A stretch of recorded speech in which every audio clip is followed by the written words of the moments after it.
Welcome to the IMSTEM Network meeting. IMSTEM, it stands for Intermountain STEM. This is a project of the National Alliance for Partnerships and Equity in collaboration with the 6 Intermountain states. I'm Mimi Lufkin, CEO Emerita at NAEP, and it's my pleasure to be hosting today's network meeting. And I'm really excited about how the session's going to play out today, because we have some great presenters who are using a tool that was created as a result of this particular collective impact network. I'd like to take just a minute or two here at the beginning of today's network meeting to introduce the network to those of you who may be joining us for the very first time or may not be as familiar with IMSTEM as those of us who are, of course, presenting here today. But this is a collective impact network that was started as a result of a grant from the National Science Foundation through the NSF Includes initiative to the National Alliance for Partnerships and Equity and its collaborating partners that are located in Colorado, Idaho, Nevada, New Mexico, Utah, and Wyoming. The mission of this work is to really build the capacity of educators in those 6 states at both the leadership level, so administrators in school districts, in community colleges, and in universities, as well as leadership within state education agencies and other state agencies that have a particular stake in STEM education, to broaden participation and close achievement gaps in grades 7 through 12 and undergraduate STEM education by scaling effective practices that close these gaps, especially at the critical junctures that currently limit the participation of underrepresented students in STEM pathways. The work that we're doing has been primarily focused on looking at how best practices are applied and utilized to help students with the transition between middle school to high school and also from high school to college. So the programs that you're going to hear about today are both formal and informal programs that are supporting this particular mission. So IMSTEM functions as a collective impact network and basically is engaged in trying to build resources and bring together individuals and organizations across the 6 states to expand our ability to be able to meet the mission that I just shared with you.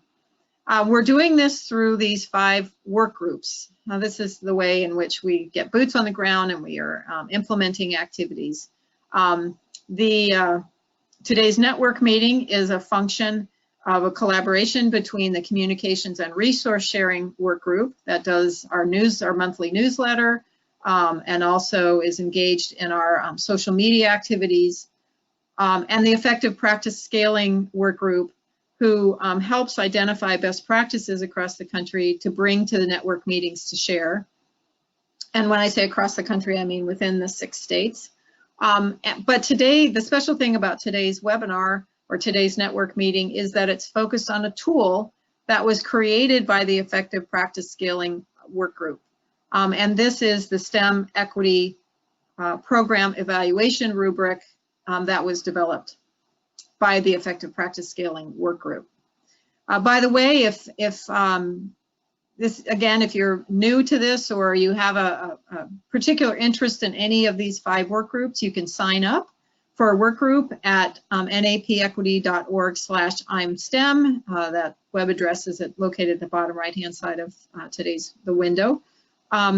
Join us. The work groups are open to all network members. The structure of IMSTEM includes a steering committee that has representation from all 6 states, people who are involved in STEM education in governor's offices and school districts and community colleges and in state education agencies and universities, etc. But the work groups really function the best when we have members from the network across the 6 states engaged. So if something strikes you around these 5 work groups, please sign up and join us as we're continuing to do this work. It's my pleasure at this moment to introduce to you Susan Thackeray, from Utah Valley University, who will be facilitating today's network meeting, and the presenters who will be talking about their experiences in using the program evaluation rubric. I'd like to take this moment to particularly thank Susan for her engagement as a member of the Effective Practices and Scaling work group. She was one of the primary authors of this rubric. And so without further ado, let me pass it off to Susan to get today's network meeting started. Thank you, Mimi, and thanks to all of you for coming today and joining us so that we can share this tool that we're really excited about.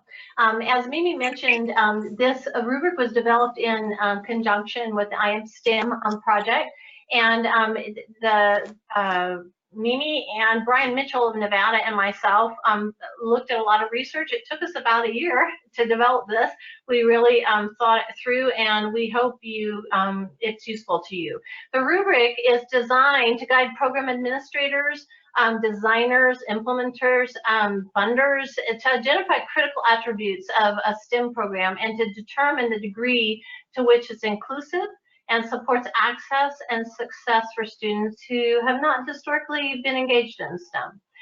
The tool is useful for state, nonprofit, K-12, higher education, that it assists. We are hoping that you'll agree with us that it's a tool that can assist to address barriers so that every student may succeed. The rubric is intended to assist program leaders to self-evaluate. It's a self-evaluation tool, and you can evaluate how well your programs meet the standards of equity in STEM education and design strategies towards to accomplish all those attributes, as many as you can, to develop a good program. And of course, if you're a funder, it helps you evaluate at the end if the goals were met and what more needs to be done. So that that can be very helpful. The rubric can be used with the separate attributes as well to align with goals and scopes of an individual project. So it's a flexible tool. It's not designed to be a barrier in itself. It's designed to assist so that you can benchmark your elements of success. And we'd like to review some of those attributes. There's 8 attributes. I think, yep, there you go. And with the attributes, there's also sub-attributes descriptions. There's criteria to identify evidence for developing a new program or evaluating a current program. There's examples of evidence of artifacts that would demonstrate success. And so let me just give you some quick examples. For example, equity focus, it's clearly stated in an example would be if in your project, equity focus would be clearly stated in your mission and vision and your needs statements, and there'd be a history of positive outcomes that explicitly impact underrepresented groups. So you intentionally include the attribute in your project or your program to focus and clearly state that that is one of your focuses in your mission and vision. Likewise, capacity, that design, a sub-attribute of capacity is to be sustainable, replicable, scalable with diverse students in diverse communities. A career connection, students are connected to their future college and career goals and engage with business and industry who provide diverse STEM role models and work-based learning opportunities. The STEM content, challenging and relevant STEM content needs to align with standards, integrate with formal curriculum, make sure it's technology rich, accessible by diverse students, and leads to college and career transition in STEM. Another attribute is instruction.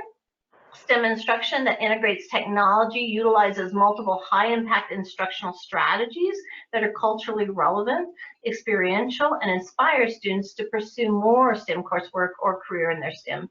High-impact educational practices are typically in the higher ed arena, but there are similar ideas in a K-12 setting as well. And instruction, you want to use best practices and engaging diverse students. And then professional development, you need integrated professional development on equity, inclusion, and cultural competence in program design and pedagogy. And it's not a one and done thing. Professional development needs to be ongoing to support those on the project. Someone has a microphone on. Just as a reminder, check your microphone and mute it if you should have yours on. And then leadership, commitment from the organization, top leadership reflected by program visibility, faculty and staff engagement, financial investment, and systemic integration. You know, you can have the best ideas laid out, and if you're not getting support from the top down, you know, you're setting yourself up for barriers.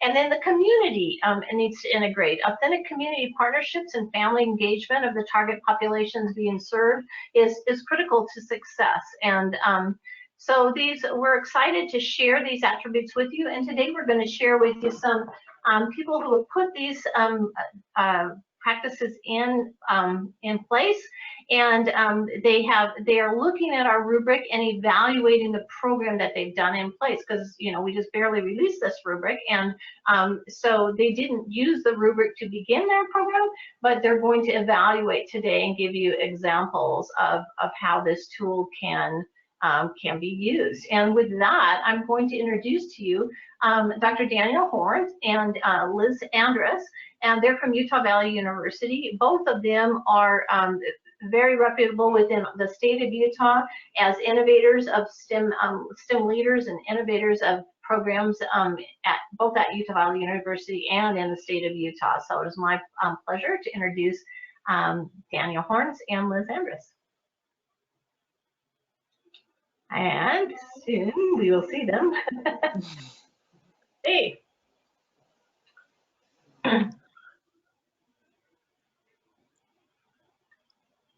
Janny and Liz, are you on? I'm on, but I can't. Can they see me? I'm here. Well, if you want to share your webcam, that'd be nice. Oh, I did already, didn't I? You might need to. There you are. There you Okay. go. Yeah, there they are go. both. My pleasure. Thank you. Okay. I'm Liz Andrus, and in 2013 here at Utah Valley University, we started the pre-freshman engineering program, which we refer to as UVU Prep. It is modeled after the prep programs which were started in Texas in 1979.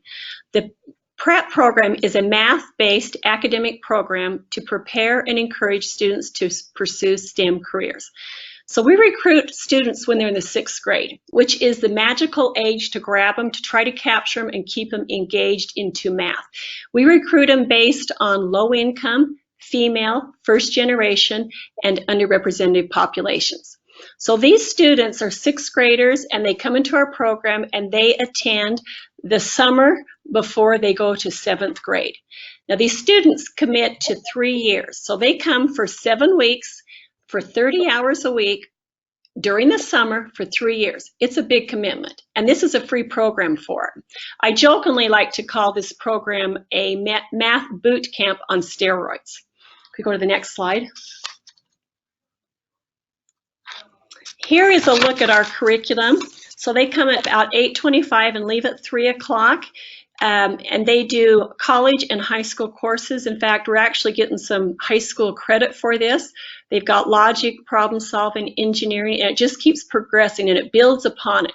It's a very intense program, and actually the students love it. Next. Through NSF grant, we got funding to help expand the program. If you see here, we have now 11 prep sites, 6 of which are in Utah. Next. Here is the data we have collected thus far about our college attendance for our prep alumni. If you look here, our first group that started in 2013, 72% are attending college. The ones that started in 2014, 79% are attending college. If you look at the cohorts, 2015 and 2016, they're actually still in high school, but they're having quite a high attendance of college, even though I'm pretty sure it's concurrent enrollment classes that they're taking. It's up to you now, Danny. Excellent. Next slide. So what I want to talk about is how we are using this rubric in support of Intermountain Prep. Next slide. So when I first looked at the rubric and looking at the different attributes, I started clicking through how our program is doing and click through a couple more. So we have a good equity focus in our mission and value and our needs statement, and our outcomes are demonstrating equity focus. Next slide. And in terms of our capacity, our scalability, we'll talk about that in a minute, is doing well. Replicability is doing well. Click again. And one more click. And here's where we recognize our biggest challenge, and that's sustainability. As Liz said, there are now 11 programs associated with Intermountain Prep. Every one of them is funded on a shoestring, funded through various mechanisms, through their home universities and industry partners and so on. What we would like to do is to have some sort of reliable funding to support this now very proven program, and this rubric will help us. Next slide. So for those 6 prep programs that are within the state of Utah, we are going to the state government with the cooperation of the Utah STEM Action Center. Next slide. So clearly, if we want to get funding from the state, we need to appeal to the state legislators. And we're putting together a lobbying package with the cooperation of the STEM Action Center to the legislators. Looking at the rubric, it really helped me to identify highlights of our program that we can bring to the legislator to convince them that we're worthy of funding. Next slide. So for example, under the equity focus, click one more time, please. Equity focus on identified target populations is this one part of the equity focus attribute. We have a very strong focus, as Liz said. All of our sites target girls, and each site targets a different underrepresented population, depending on where they're located. Here at UVU, we have a pretty good Latino population here, so our recruitment targets Latinos. Other sites are almost 100% Native American. So we've got good equity focus. Next slide, and then click again. In terms of replicability, our program, we can demonstrate, is very easily replicated. As I say here, we have hundreds of pages of curriculum and other resources on a shared drive. I was just trying to think, if we printed these pages out, it would probably be at least 10 inches of paper that are that many documents on the shared drive. We have day-to-day curriculum for each of those courses Liz described.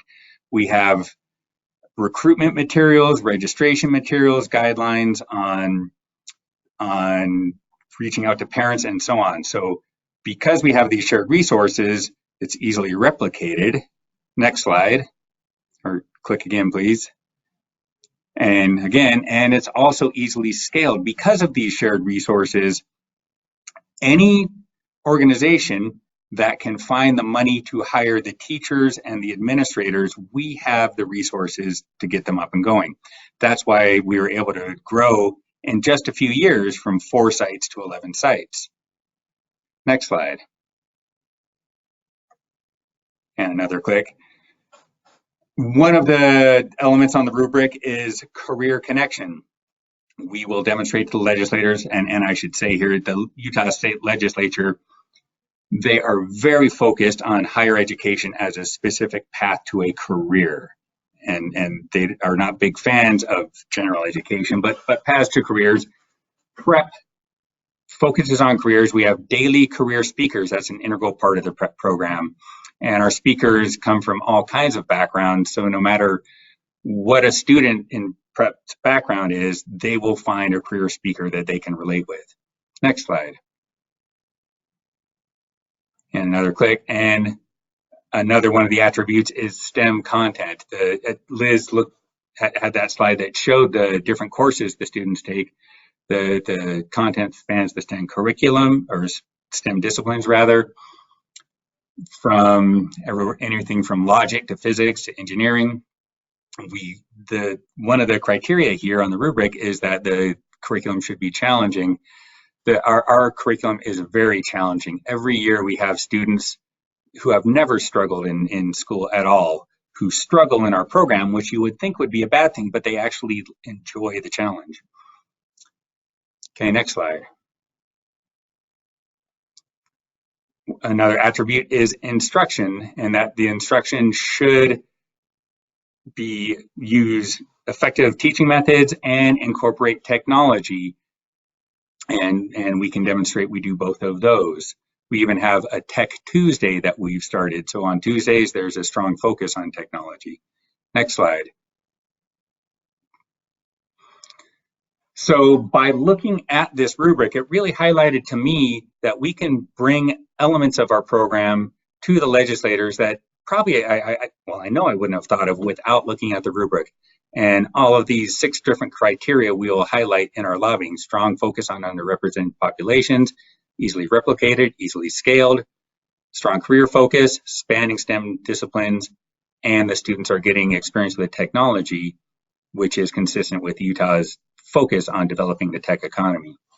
So that's what the rubric is doing for us, and look for questions in the chat area later.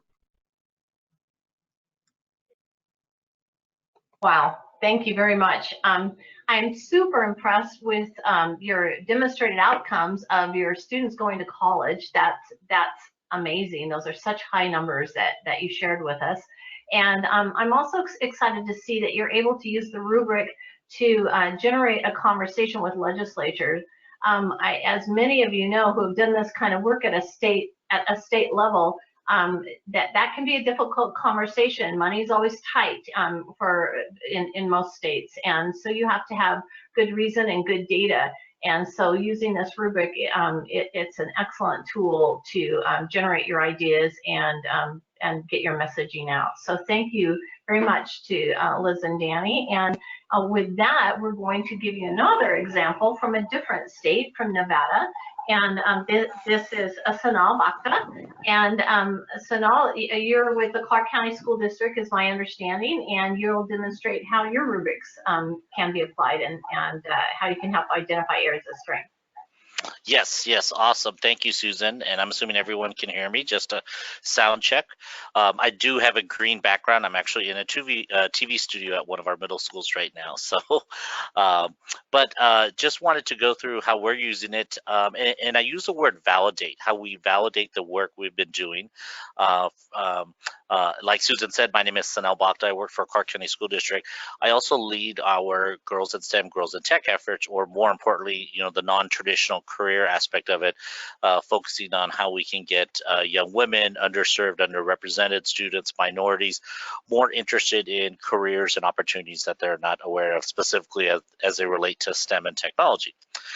So that's a little bit about me and my information. So we started a project about almost 2 years ago that basically the end result is to provide these museum experiences. So it's almost like a STEAM experience, but there's a heavy STEM focus there. So, but if you go to the next slide, it'll show you the what it is. And those of you that may not be familiar with Beyond Curie or Amanda, and she's got a really long last name, but Amanda is a neuroscientist turned artist that basically took all these images of women that have in the past made significant contributions to STEM, inventions, discoveries, different things like that.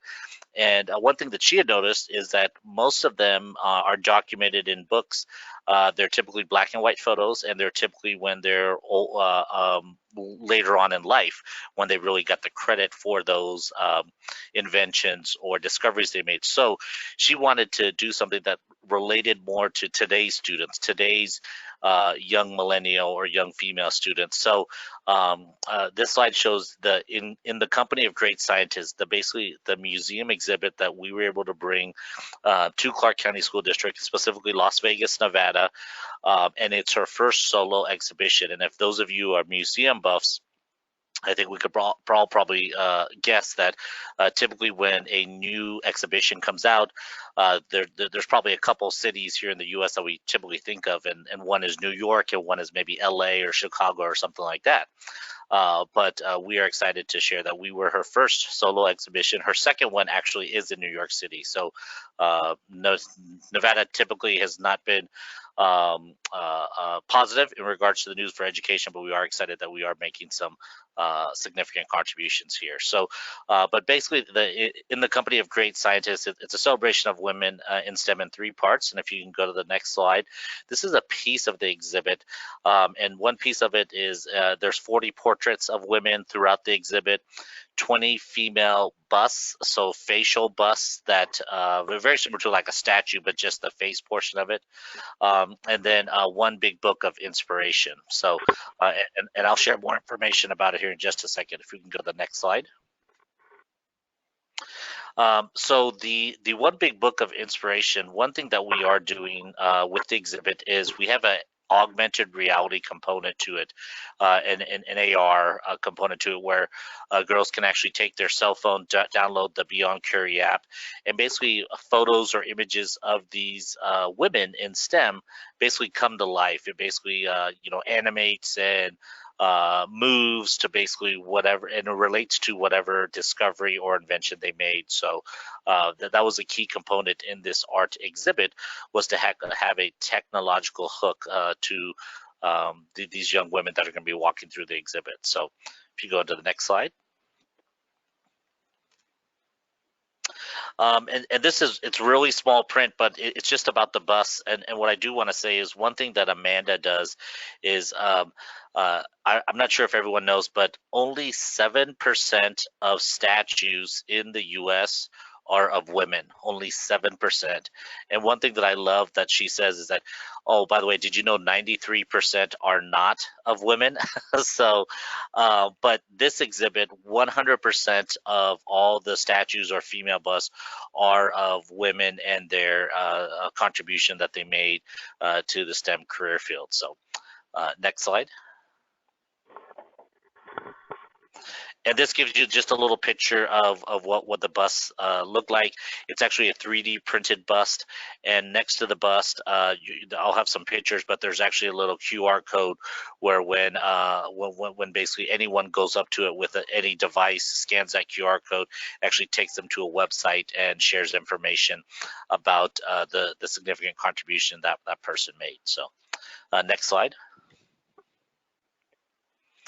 And this, once again, just kind of goes through some more information about what some of the pictures look like and the Beyond Curie website and different things like that. But I'm just going to move on to the next slide. And I believe everyone will get a copy of this webinar. So I wanted to take this definition before I went into the rubric on how we analyze the work we've been doing with this museum experiences is what is STEM.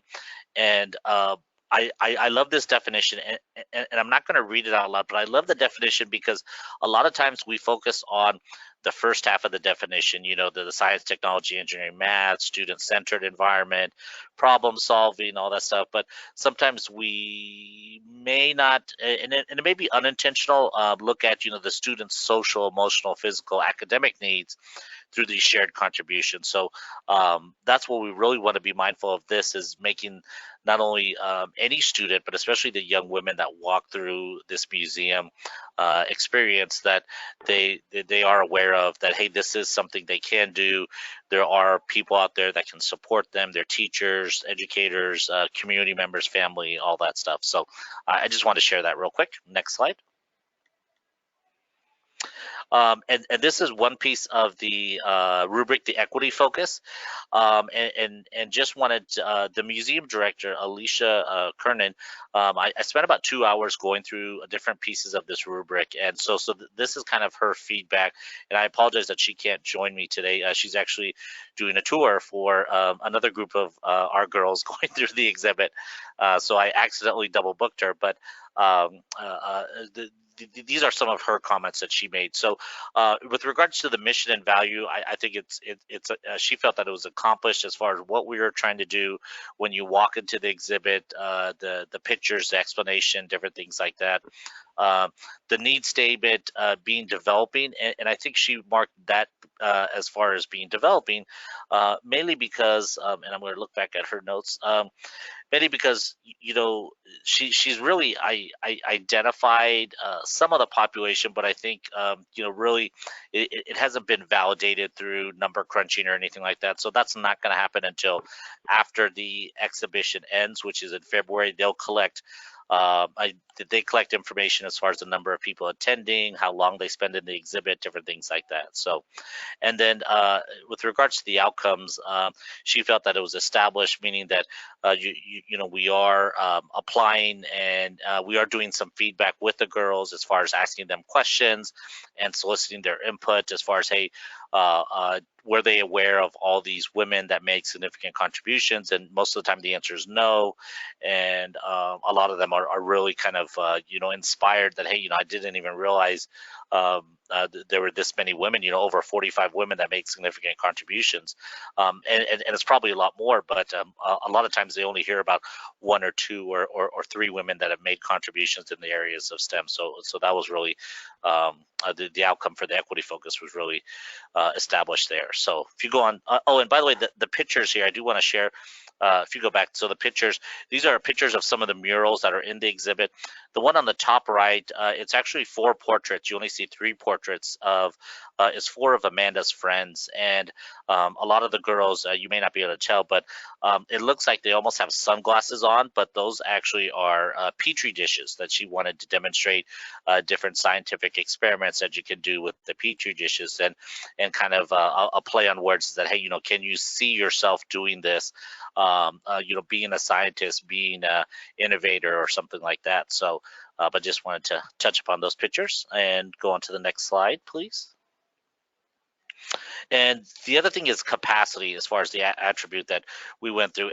And this is one that I think both when I went through this with her, when I went through this rubric with her, I think we both kind of agreed that, hey, for what they do as far as the museum and the number of people, it's really the first 2 of them have been accomplished. So as far as the sustainability of it, we were fortunate enough that this was not something that just happened overnight or over the last few months. This was almost a 2-year long partnership collaboration to really make it happen, to get the funding in place, to get the resources in place.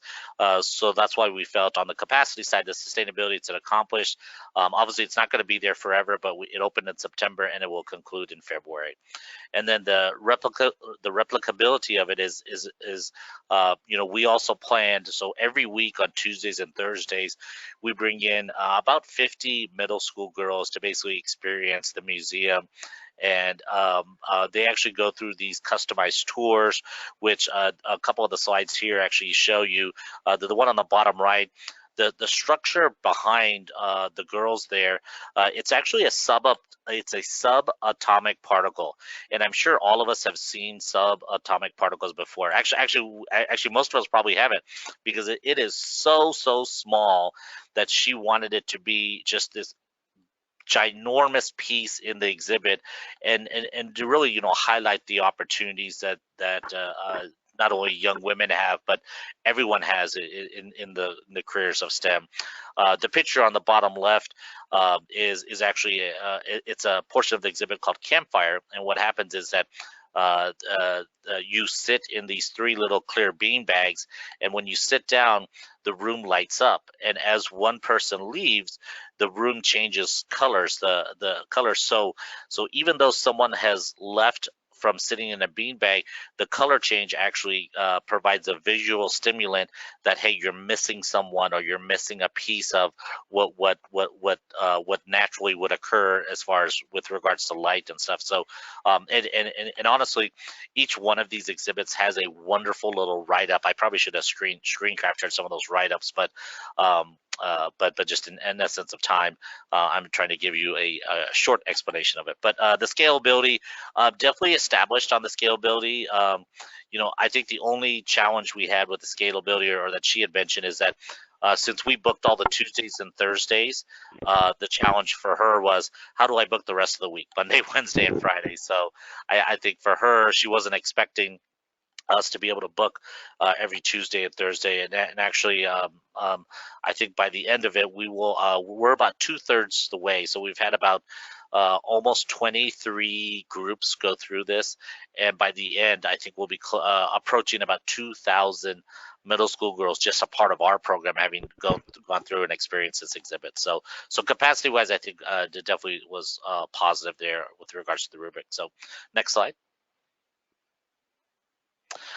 Instruction, this is the one where I think the technology integration was established. I mentioned the AR piece of it.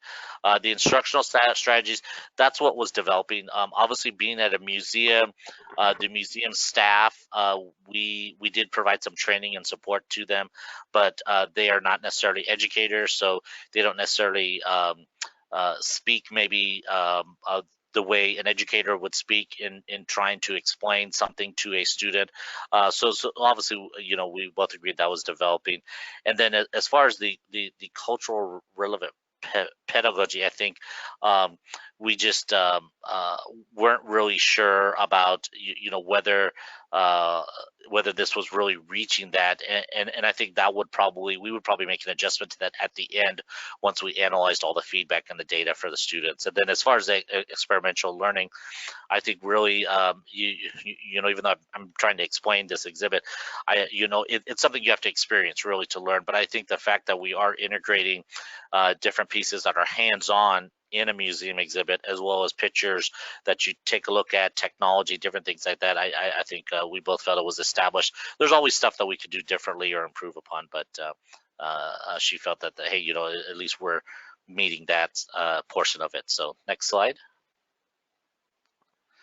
And then on the leadership side, so I just want to touch upon a couple of these on leadership, and really the lowest ones, the program visibility. Being that in a museum, I'm still amazed at how many people around town still don't know, one, that the museum even exists, and that two, that this opportunity for you to find out about the significant contribution these women have made in STEM career fields are available to them. So, and without having a large, $100,000 marketing budget, I mean, I think it's just that attribute was going to be just a challenge for us to meet. So, and then the systemic integration, I think, the goal as far as in relation to academics was probably very loose, because really the goal is more about the awareness and encouragement and support of these young women to hopefully take it to the next step when they go back to their schools, go back home, to do more academic connection with STEM careers and STEM activities. So next slide. Okay, community. So on the community engagement, once again, that's developing as well. Museum, you're not going to get everybody to come to a museum. Everyone's got perceptions of art and different things like that. Same thing with family engagement. I think it's just that marketing piece of it. But on the second portion of the family engagement, I thought that I thought there was some question there, but I thought that really getting people aware of it and hosting different events. So on this slide, you can see top right, there's it's like an impromptu event that the university, our university there, UNLV, has a Scientistas chapter, and the Scientistas Foundation is all about supporting women in STEM. So they had a nice little impromptu chat with some visitors there. And on the bottom two slides, you can kind of see on the bottom right side, we actually had Amanda come and surprise the girls once, and it was really interesting to see the questions that they asked Amanda, because they kept on asking her, hey, why did you do it this way, or why did you do it that way? And a lot of times she didn't know the answer, but she also said, that's part of the journey. I mean, you're not necessarily going to know the answer, but sometimes you just have to go with your gut and with what feels right. But it was a really great way for her to basically come engaged with the girls by surprising them at one of their events. So, but next slide.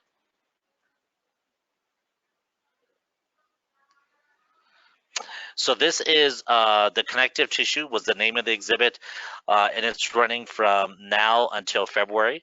And I think one of the key components that I mentioned is that just with our program alone, we're going to have close to 2,000 females attend the event.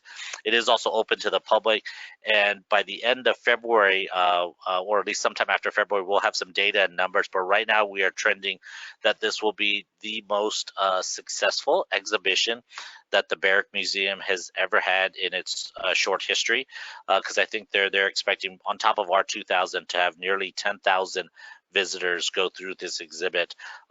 Honestly, I'm not sure if that's good or bad, but I know one thing that when Alicia, the museum director, went through this rubric, that she noticed is that she actually thought that, hey, that she could actually use this rubric when she does every exhibit, just to see that, hey, is every exhibit meeting this, because STEM is in a number of different careers and fields out there. So, but I just want to give a small plug, because since Alicia's not here, if you are in Las Vegas between now and February, please feel free to reach out to us. We're happy to set up tours for you to come to the Connective Tissue exhibit and really see what some of these young women are experiencing. And we're hoping also at the end to have a nice little collage and montage of pictures, as well as videos of interviews that we've done with the girls and the teachers attending. One other thing that the rubric also, which I probably forgot to mention on some of the academic integration, is the feedback from the teachers. Most of our teachers attending have been science teachers, math teachers, and tech teachers. I will tell you the majority of science teachers, which is interesting, weren't aware of all these different women in this significant contribution. One science teacher even said that, in some of our science books, they don't even talk about any of the contributions women have made. It's all the male inventors, male scientific discoveries. So she was going to take this back and use the website to really highlight this periodically for our students. So. But I think that is all I had with the rubric, and I'll kind of leave it at that and let the floor open up for questions. Thank you so much. So that you brought up so many interesting concepts of how you applied this rubric, and your project's amazing. The first question I want to ask you a few before we open it up and bring Danny and Liz back on. How large is Clark County School District? It's pretty large, isn't it? Yeah, so Clark County School District, we're the 5th largest school district in the country. We have 59 middle schools, and by the end of this exhibit, we will have 37 of the middle schools have visited this exhibit, which is awesome. Yeah. And to give you an idea what the 5th largest school district, in every grade, we have approximately about 25,000 students. So if you cut that in half, in every grade level, we have about 12 to 13,000 girls in each and every grade level. So even though we're having 2,000 middle school girls come through here, you could look at it, well, we still have about 30,000 middle school girls that we have not reached or touched or brought about this awareness to.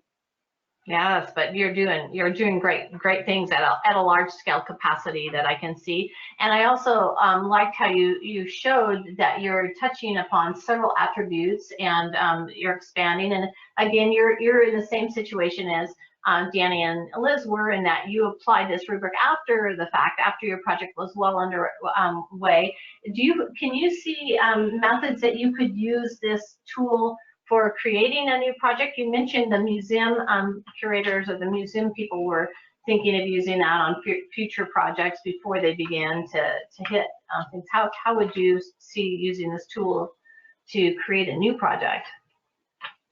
Yeah, I think taking a look at some of the specific attributes as far as like equity and career connection, right? Some of those, and as you're looking at developing maybe a new STEM module or STEM project or a collaboration, this was a collaboration 2 years ago, and I'm wondering if we had this rubric 2 years ago when we first started having conversations with Amanda, the artist, and the museum, if we would have done some things differently. I forgot to mention that Amanda has made changes because of the rubric.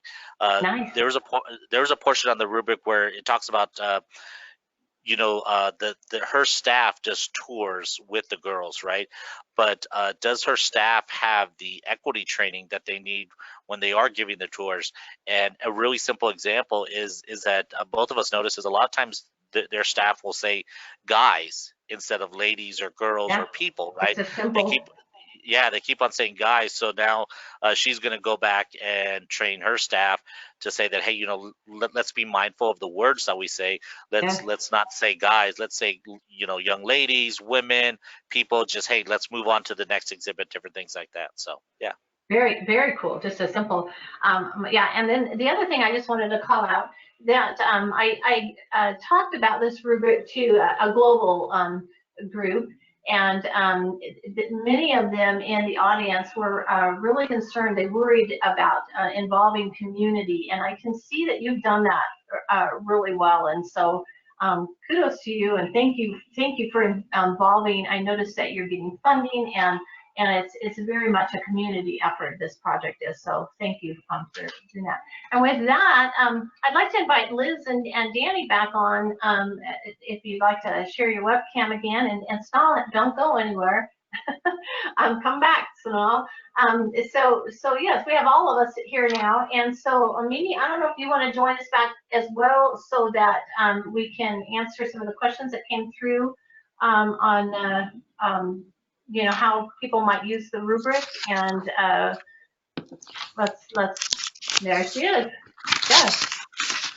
So I did see a question early on when Danny and Liz were giving their presentation about whether or not teachers are addressing culturally responsive teaching and the connections to STEM in the camp setting. Whether you all have had any discussions about that, or developed any or conducted any PD, or if there's any anything that you could bring to that discussion. I'll cover that, and then Danny can fill in.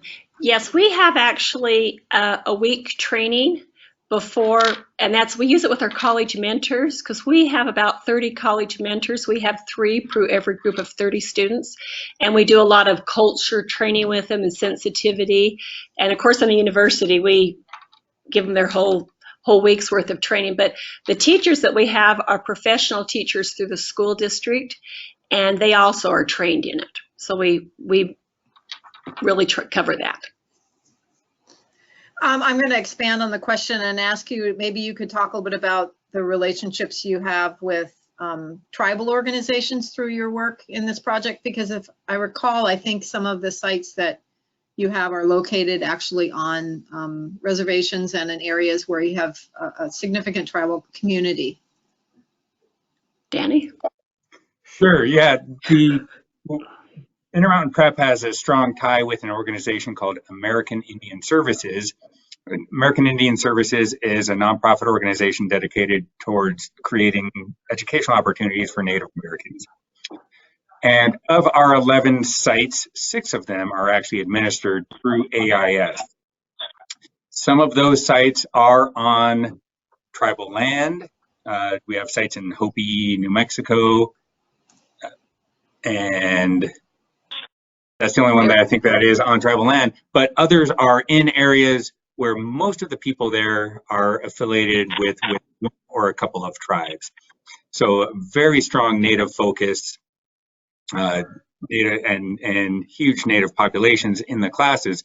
In those places, the prep students can be about 90% Natives. Interesting. And I should say that it's a great melting pot, those environments, because a lot of those Native kids, they go to schools where there's not a lot of non-Native, and they come to the prep where there are non-Native students as well. So it's a great potential for integration. So I was going to ask Sonal a question, but I think something must have happened and he got kicked off the webinar, unless you're there, Sonal. Oh, there you are. I think you're muted, so maybe you can pop your microphone back on. Okay, there. Sorry about that. I just switched devices. Oh, that's okay. So the question I had was around the integration of the learning that's going on at the museum exhibit to what might be happening in the classrooms of the teachers who participated. I don't know Yeah. if is the audio okay? Are you hearing some? Yeah, I'm hearing a little bit of feedback, but Okay. So it's interesting, the integration. So one thing that we have been doing is after the teachers attend the exhibit, the museum actually sends them some resources, some educational resources related to how they can continue the conversation in the classroom. So that's probably been the biggest piece, but I think the goal was not necessarily to tie it to standards or anything like that. I think the goal was really that awareness, right? The awareness and encouragement for the students to go and do their own research or investigation or, become curious about STEM careers.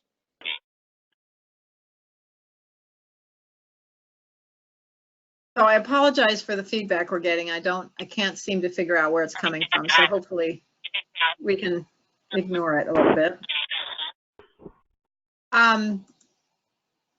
The other question I had, so we talked a little bit about how the rubric could be used in developing a program, and I know that each one of you selected particular attributes to consider for your own evaluation.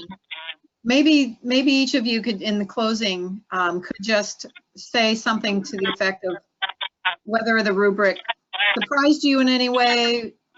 Do you know how you see it as a useful tool? Any recommendations you might have for improvement around its work, its use? It's certainly a living document in that we have the opportunity to modify it certainly as we're moving forward. But I'm curious from, since you all have used it, what the feedback might be and what recommendations you have for those participating in today's webinar about how they might use it. So Liz, we'll start with you. I'll start.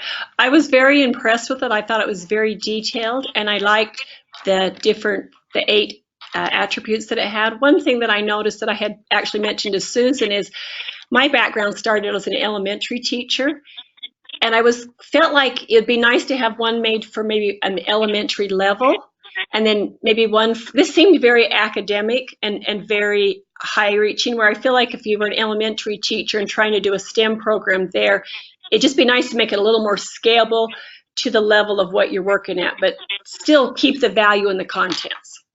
But I thought it was very good. Daniel, how about you? Well, I was going to say something similar to what Liz said, but just to keep in mind that if you are looking at this rubric, not every element will apply to any one program. And there's no way you could write a rubric that would do that. So just take from it what applies most to your program. Yeah, I think I'd like to add to Danny's too, in that I think that is the intent behind it, it's goal setting, and we're never going to have perfect programs with it, but we can use as many attributes as make sense to our program. Is that kind of what you meant, Danny? Or? Yeah. Okay. Thank you. And Sanal, how about you?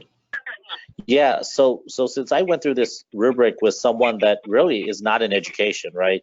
I think Liz's point is I kept on having to explain to her, okay, so what is this? Like, what does accomplished mean, or what does developing mean? So, and really, I almost went to more of a simplistic, kind of like a 1, 2, 3, 4 scale, right? So, hey, 4 is, hey, we're meeting all the targets. We're doing the right things. 1 means we need improvement, and then 2 or 3 means, okay, we're doing a good job, but we could do better, or hey, we really need to do some work. The idea, the thought is there, but we need some more information. But I think, like Daniel had also mentioned, pieces of the rubric, and you can use this rubric when you start the planning process. We're using it in the middle of a project. You could use it at the end of the project. I think that's the versatility of this rubric. And I think if anything, Liz's point, what you could actually do is you could take all the wording out of those boxes and just use it as a grid chart and say, hey, for an elementary level STEM project, is it developing or is it established or something like that? So But yeah, that's a good point as far as, you know, making it so that it's a little bit more universal. But I think to some degree, you know, taking pieces of it and making it just using it almost as a blank slate.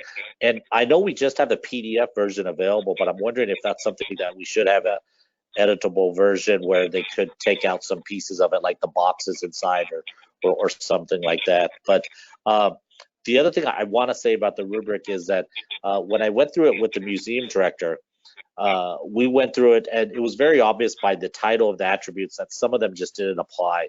But also once we got into some of them, you know, she also felt that, well, hey, you know, this really doesn't apply or something like that. So, but I think what she recognized is that for other types of exhibits that they have, some of the attributes could apply. And the fact that she made the connection that, hey, this is something that we could use in the real world to just analyze just that partnership, that relationship, you know, as we're, because they are serving the community, whereas we're serving students, right? So there's a lot of overlap in, hey, what do we need to make sure that we're reaching, or what audience that we're reaching, or are we conveying the information correctly? So, but yeah, I think using pieces of the rubric, because if you look at it, it is a very substantial document, but I think just taking it piece at a piece at a time and using it, whether you're in K-12 education or higher education or nonprofit work, using pieces of it and using that to help improve. Because I think the ultimate goal is for the rubric is to help us all improve the work that we do, because, you know, all the good stuff, we take it from good to great. So, yeah. Thanks, Sanal. Susan, I think that's it. I did want to read this last comment because I think this is so typical of this work, and I think a good indication of the strength of this particular tool. And we had a participant who said, "Thank you for this rubric. This will help me greatly with our program for Native American students." And they included a link to their work. So please, everyone, take advantage of this opportunity and check out the resource that was shared through the chat function. All right, Susan, thank you very much for facilitating today's session. I really appreciate your effort in this work. And I want to be sure that all the participants are aware of how to reach any one of us. So our email addresses are currently up on the screen if you want to take a quick snap of that, or you can always contact me, which is the first address that's on the top, and I'd be happy to connect you with any of today's presenters. As we close today's webinar, I want to remind you that this network is ongoing, and we have our next network meeting is Thursday, March 19th, 2020. I still can't believe that we're at that year. It'll be 3 p.m. Mountain Time, but since you're all on this webinar, you're members of our listserv, you'll be receiving notifications about this. But for now, save the date. And as we close today's webinar, an evaluation will pop up on your screen. If you wouldn't mind taking just a minute to answer the questions, we sure would appreciate it. There'll also be a reminder that'll come into your email box as well. All right, and as we close, if anyone has any additional questions to pop in the chat box, you can. Looks like we're getting lots of thank yous. So I would like to echo those thank yous, and thank you, Susan, Daniel, Liz, and Sanal for joining us today. Great network meeting.